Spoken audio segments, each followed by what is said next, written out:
Thanks for joining us. We are doing a live resistance training class. So I will be your speaker for today and taking you through the exercises. And then we have Rob, who is on site at work, and he will be demonstrating all of the exercises. So we'll be turning his video on in just a minute. I am Renee, Clinical Coordinator and Cardiac Rehab Supervisor at UHN's Toronto Rehab program. And my colleague Rob is also the same role as myself, Clinical Coordinator and Rehab Supervisor. So for this session, we hope that you will be able to know a few different exercises to help strengthen your muscles and some things that you can do at home. And also how to modify some exercises for your abilities. So we will be showing you a few modifications.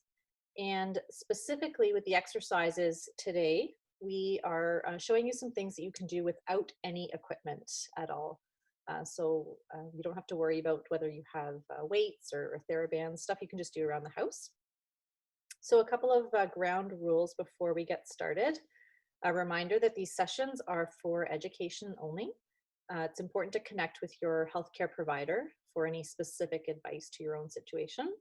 And we will answer questions generally about the exercises. And if we don't get to all the questions today, we will post them online along with a recorded version of this session. All right, so these exercises are designed for those who are part of a rehab program. So if you are not part of cardiac rehab, you may be viewing, if you've just found us on the web and logged in, that's great, welcome. Or maybe a family member.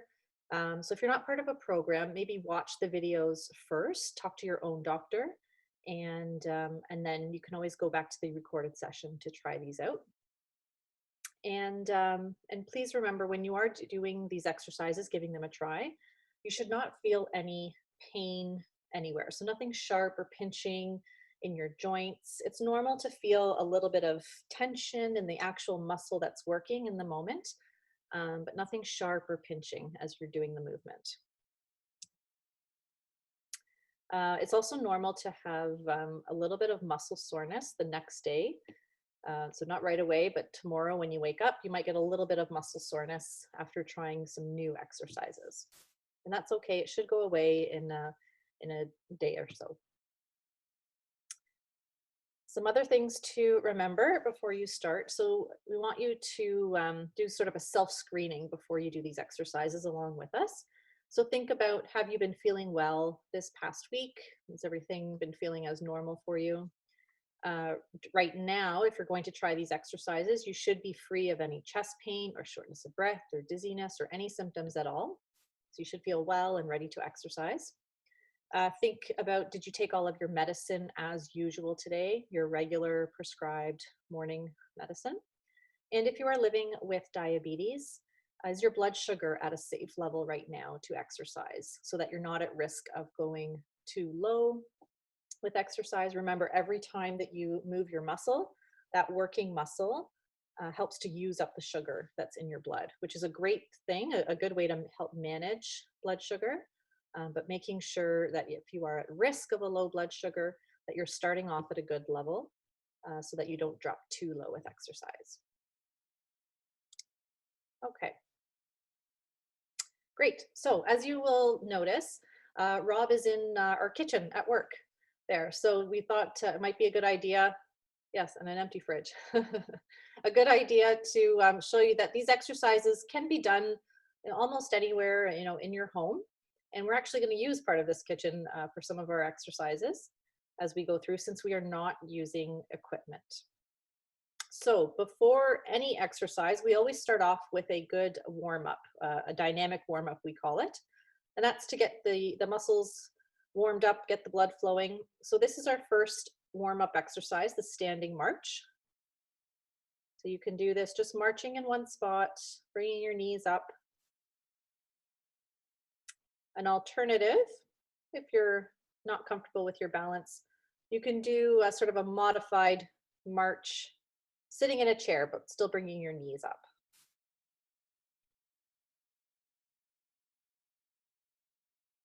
Great.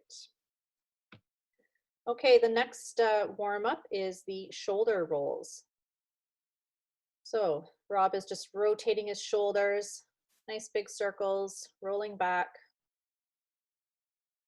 And you're doing each of these movements for about 15 seconds or so, making sure that you're always maintaining your breath, nice big breath in and out with all of the stretches and the exercises. So Rob has just switched direction, rolling his shoulders the other way.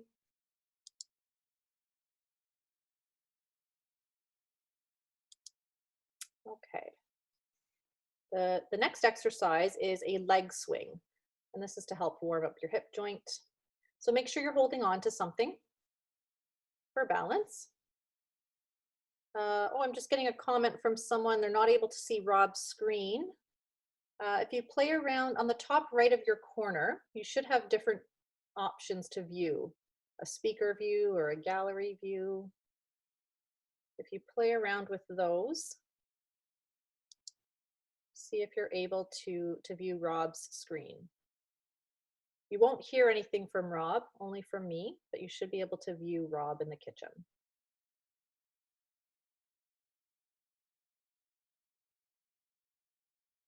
Okay, so Rob is doing the hip swing, holding on to the fridge there for balance and swinging one leg back and forth. So you're trying to keep your upper body as still as possible. So it's only your hip and your leg that's moving.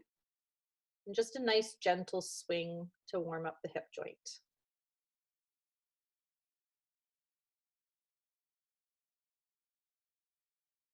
There's an alternative for this hip swing. So again, if you're not comfortable with your balance, you can do this sitting in a chair and just swinging from the knee. So it's a little bit different, but still warming up your joints.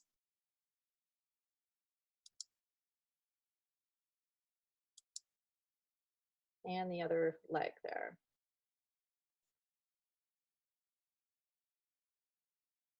Okay, and our last dynamic warm-up exercise will be the ankle roll. So just rotating your ankle in one direction a few times. And then you can switch directions.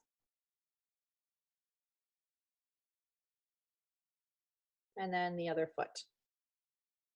You can also do this standing. If you feel comfortable with your balance, hold on to something just to be sure and rotate your ankle around. In one direction and then switch the other direction. Great. Okay, so that's a bit of a warm up. So muscles are warm, blood is flowing, you're ready to go. So if you haven't already, we encourage you to follow along with us if you feel able and ready to do that. So Rob will be going through and doing 10 repetitions of each exercise, which is what we recommend that you start out with, one set of 10 repetitions. First exercise is going to be a lunge. So a lunge is good for all of the muscles in your legs and your buttocks as well. So start off by holding onto something for support. Take a nice big step forward, spreading out your feet firmly on the ground. Upper body is up tall, straight, looking forward. And then slowly lunging down, bending your knees as you lower your body to the floor. Make sure that your front knee is not going too far past your toes. So you'll notice Rob's front knee stops right about the point where his toes are.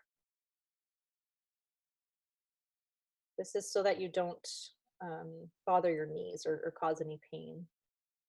Remember, if anything that you try today feels uncomfortable or painful, then stop that exercise and then you can try the next one. Okay, so Rob is turned around, switched legs. The other opposite leg is now in front. And up and down for 10 times. Remember not to hold your breath at any time when you're doing exercises. I know it sounds strange, but it's quite common when you do resistance training or lifting that your body naturally wants to hold its breath, but keep your breath flowing in and out. Okay, so that's the 10 repetitions of the lunge for the leg muscles. Next, we have the wall push-up. So the wall push-up is for the muscles in your chest and your tricep muscles as well, on the back of your arm. So Rob will demonstrate first a wall push-up standing right up against a wall, or he's using the kitchen cupboards here. And you slowly lean in and push back out. So your hands will be fairly wide apart. And the further you stand back from the wall, the more difficult you are making the exercise. So a little bit more of a challenge. So you can do 10 repetitions of these, remembering to breathe. Now there is a modification to make this exercise a little bit more challenging. So if you you find you need more of a challenge, yes, don't forget to take a break and drink some water throughout. Okay, so to make the wall push-up a little more challenging, you're going to change the angle of your body. So a great way is to do this against a kitchen counter. Kitchen counter is a great height for most people. To change this exercise just enough to make it a little bit more challenging. So bringing your chest towards the counter and slowly pushing out again. And you're just hinging from your toes there. So your heels do come off the floor a little bit. Great. Okay. So I don't think I forgot to mention at the beginning, we're going to show you about 5 different exercises today. And then the next time Rob and I are on for a live class, we'll show you a different 5 exercises that you can also add to your routine. Okay, the third exercise is going to be the half squat. Half squat is another exercise that is great for all of the muscles in your legs. So good idea to get a stable chair to put right behind you, just in case you lose your balance, you have something to fall back into. There we go, the chair will catch you. So this exercise is a great idea to do in front of your kitchen sink. That way you can hold on to the edge of the kitchen sink, which helps with your balance and to maintain good form. So Rob is just standing in front of the chair, feet are about hip width apart, and slowly sitting down as if he was going to sit in the chair, but you don't actually touch. And again, you'll notice Rob's knees are in good form and they are just above his toes as he squats down. So making sure your knees do not go too far forward. And don't forget to keep breathing. So as you stand up, good time to exhale and breathe out. Good. Okay, Rob is feeling good so far. The fourth exercise we have is a chair dip. So this is good for your shoulders and your tricep muscle, again, in the back of your arm. So using a chair with arm rests you'll need in order to lean against that. You can sit a little bit towards the front of the chair, so give yourself some space. And then holding on to the armrests. Oh, make sure that your legs are bent at about a 90-degree angle there. Hold on to the armrests and push up so that your arms are almost straight. Try not to lock your elbow joint as you straighten out, so you're stopping just before that point and lowering back down. And your elbows are bending and right behind you. They're pointing back towards the back wall.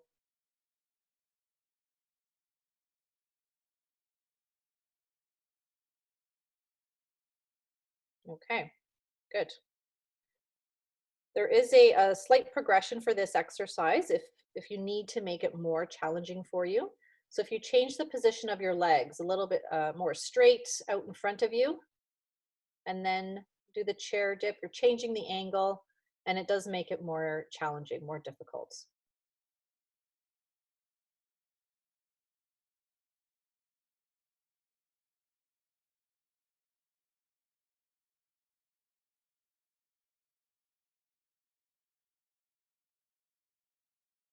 Okay, oh, Rob's getting tired.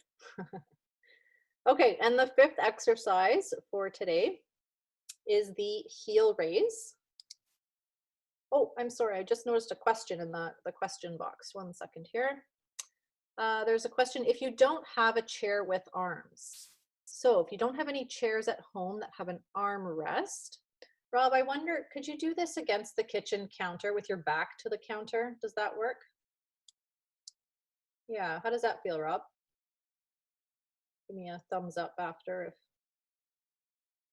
there's a sort of a modification, as long as you feel stable, that your feet are not going to slip out from beneath. Yep, Rob says that feels good. So hopefully you can make that work. Oh, 1 point here. Don't go too far.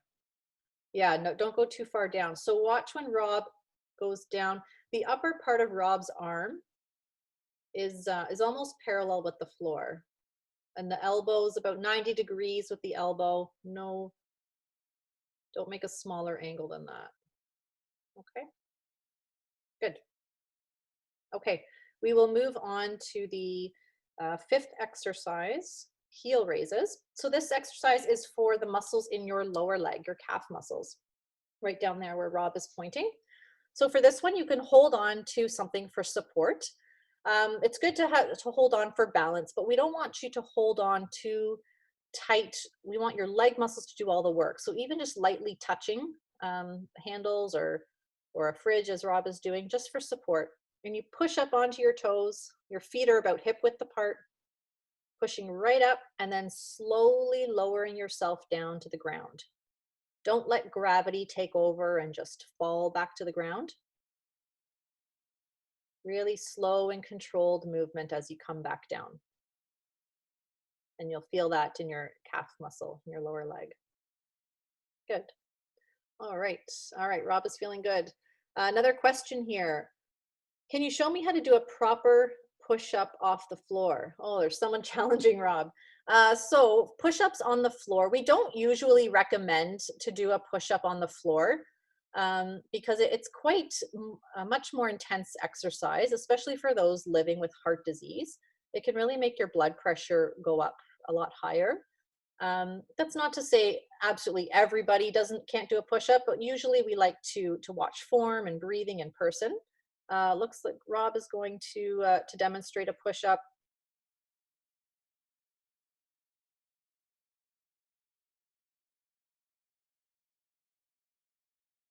So really important that your body is kept almost nice and straight, parallel to the floor as you come down. The angles of the elbow are similar, but that's quite difficult. Oh, Rob's going to show us something else. Yeah, so this is another way to change the angle, doing a push-up from your knees. So a little bit less difficult than a full push-up.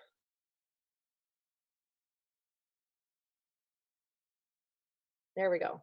But that's why we usually recommend push-ups against the kitchen counter. That's a nice compromise in the middle. And every time you change the angle of your body, where you're closer to flat, closer to parallel to the floor, that's when it becomes more difficult. We have another question. Oh, how tall is Rob? The fridge looks small next to him. Well, Rob's a tall guy, but that's also a small fridge. but still, Rob's got enough room here in this small kitchen to get the exercises completed. Okay, I'll leave the question boxes open if you still have more questions, but we'll move on to our static stretching, which is a good way to end any exercise session. So this can help a little bit to prevent maybe some muscle soreness that you might feel the next day. So our first static stretch is the shoulder stretch. So Rob is putting one hand straight out, the other hand about around the elbow, and slowly bring your arm in towards yourself. And you should be feeling the stretch all around the shoulder area, right around there where Rob's showing. And you want to hold these stretches very still. So very different from the dynamic stretching or exercises that we did at the very beginning. Stretching at the end, you want to hold nice and still and make sure you're breathing. Keep that breath flowing. Nice big deep breaths help the muscles to relax a little bit more as you stretch. And Rob is stretching the other shoulder now. Again, holding these for about 20 seconds. Big deep breaths and let the muscle relax as you exhale.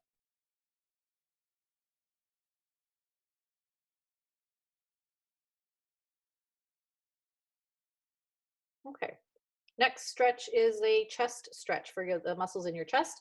So you can stand up, bring your hands behind you. If you can clasp your fingers together. If you can't reach your hands together, that's fine. Just bring your hands back and roll your shoulders back as you're able to, nice and slow. So shoulders back, and you can even look up slightly, and that helps to open up your chest muscles. And hold that position really still, taking nice deep breaths, long exhale to help those muscles relax.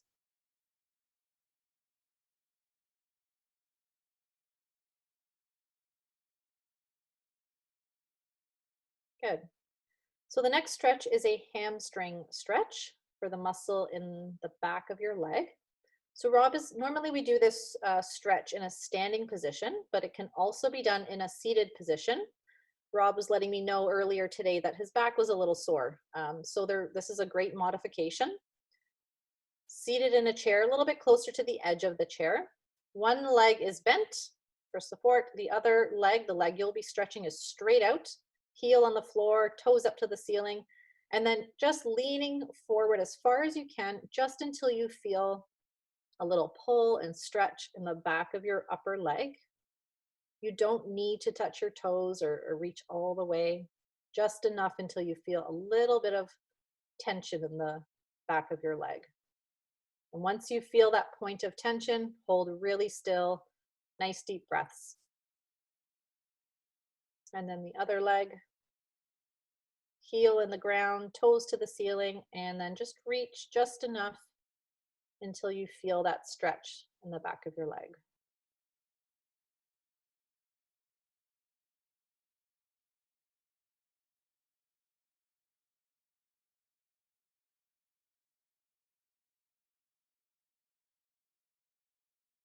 Good.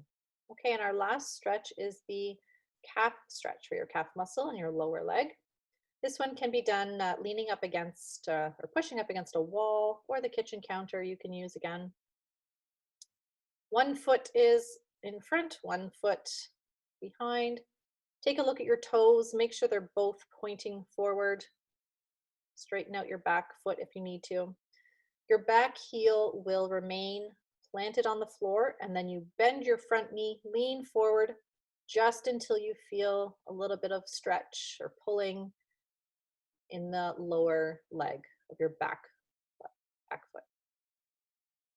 Holding that really still, nice big deep breaths, big exhale, and then you'll switch. So Rob's just showing a different angle. Take a look at Rob's feet. You'll notice they are parallel to each other. Toes are both pointing forward. Back heel flat on the ground, and then lean forward until you feel the stretch.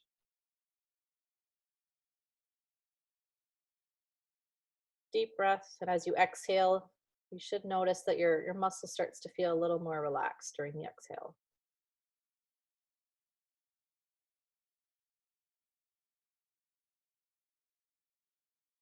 Good. Okay, so those are our warm-up stretches. 5 exercises to strengthen your muscles, and then 4 static stretches at the end to help cool down. Does anyone have any more questions about anything that we showed you today? We'll just give it a second in case anyone is typing any questions.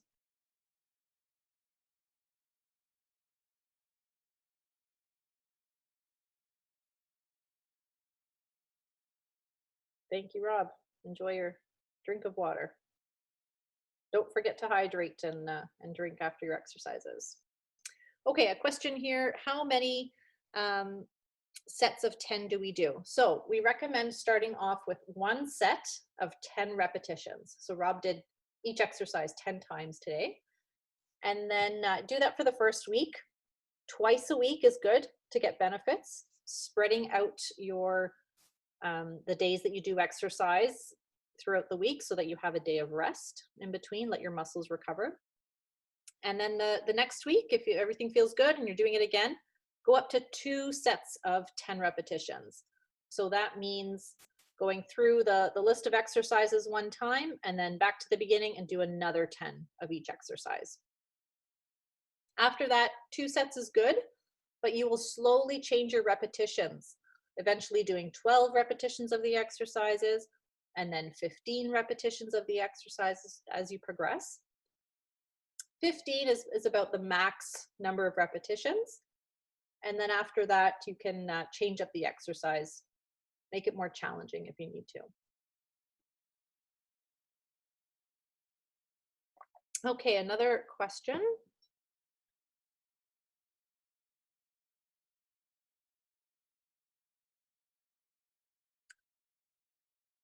Okay, exercise with is it okay to exercise with a very weak ankle and for how long?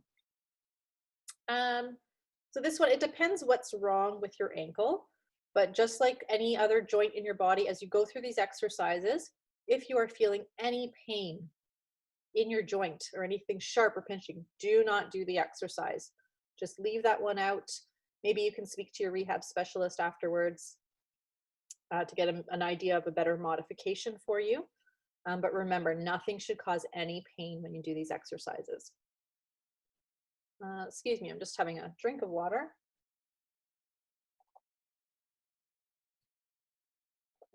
Okay, hamstring stretch exercise, please and thank you. So the hamstring stretch, that was the one that Rob showed, the second last one, where he was seated in a chair. Rob's going to show this one more time. Excuse me. Sitting close to the edge of the chair, one leg bent, one leg straight, reach towards your toes. Toes up to the ceiling.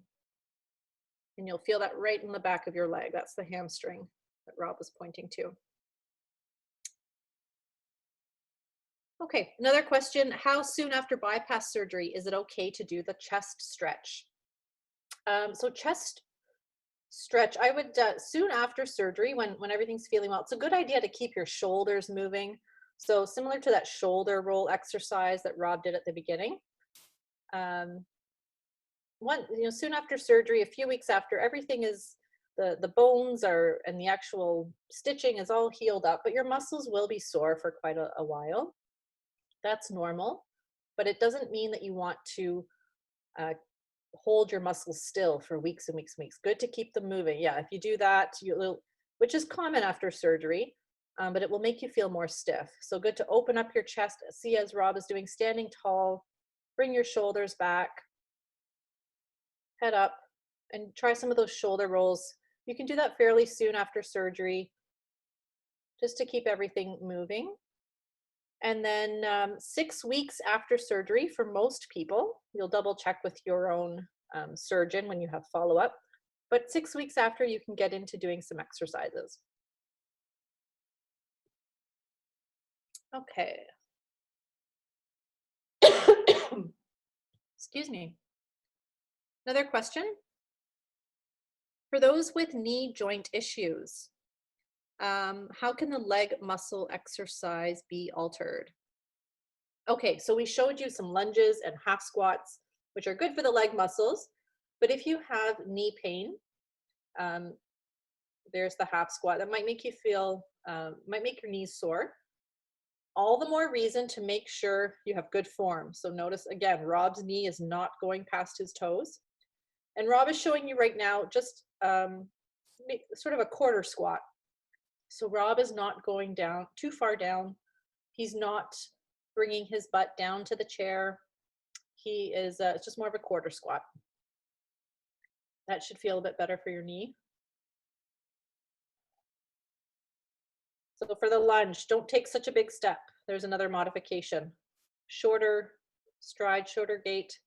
Keep your upper body upright, looking forward. And again, more of a quarter lunge down. Less knee movement.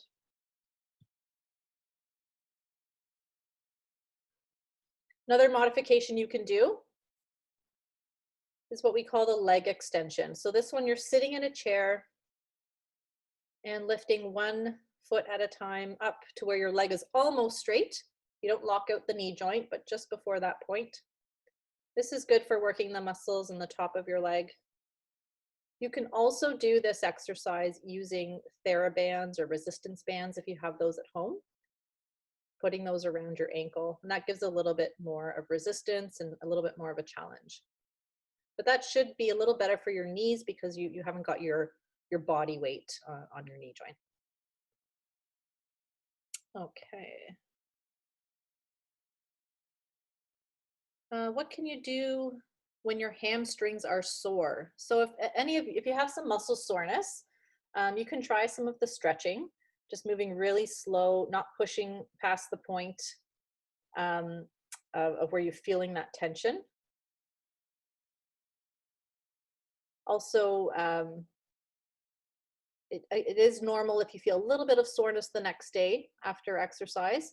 So wait for that soreness to go away before you try doing the exercises again. Walking, I think, is good for, yes, there we go. I'm understanding Rob's charades. So walking, nice, easy walking, that's going to help the blood flow as well and help reduce some soreness. Okay, what exercises do you recommend for good posture? So I don't think we did, none of the ones that we did today are specifically for posture. Rob's showing you another one where you can bring the shoulders back. So you're trying to squeeze your shoulder blades together. There are a few other exercises on the resistance training video gallery on Cardiac College. There's one specifically the dumbbell row, or using a TheraBand to pull a band. Again, same movement, squeezing your shoulder blades back, and that can help with strengthening those upper back muscles to help with posture. Will you publish a video for our future reference? Yeah, so this recording will be on Cardiac College in a few days that you can always go back and reference again.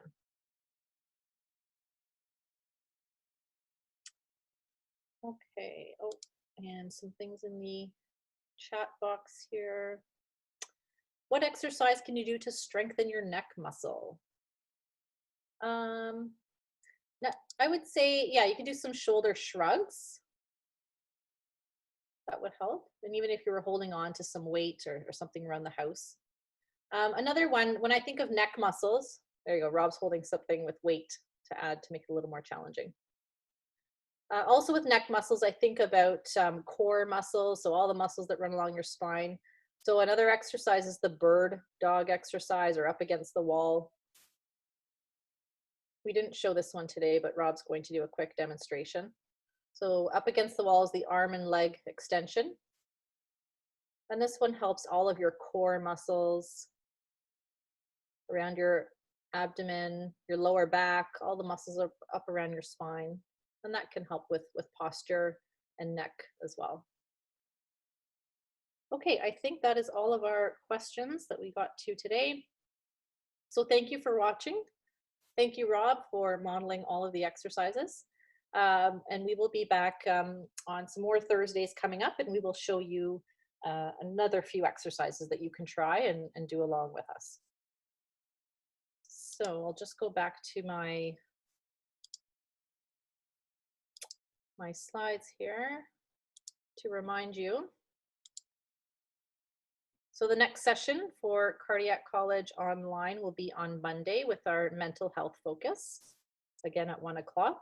And then as well, we have our new women's sessions, Women with Heart Online, that are happening every Tuesday at 10 a.m. And you can access these sessions as well from the homepage of cardiaccollege.ca.